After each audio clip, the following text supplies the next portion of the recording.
હવે આગળ વાત કરીએ તો અરવલ્લી જિલ્લામાં પસાર થતા ભારે વાહનોની અવરજવર ઉપર પ્રતિબંધ. અરવલ્લી જિલ્લામાં પસાર થતા સ્ટેટ હાઈવે પર ભારે વાહનોની અવરજવર પર પ્રતિબંધ લગાવાયો છે. વૈકલ્પિક વ્યવસ્થા માટે રૂટને બદલે શામળાજીથી મોડાસા અને માલપુર, લુણાવાડા, ગોધરા થઈ વડોદરા જઈ શકશે. આગામી 4 ફેબ્રુઆરી સુધી જાહેરનામું બહાર પાડ્યું છે. આ પહેલા શામળાજીથી આવતા ભારે વાહનો મોડાસાથી ધનસુરા અને બાયડ તેમજ નડિયાદથી પસાર થતા હતા.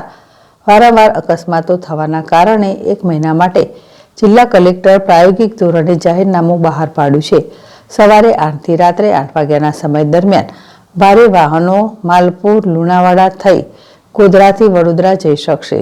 આ માટે નિયત કરેલા પોઈન્ટ પર પોલીસનો બંદોબસ્ત પણ ગોઠવાયો છે.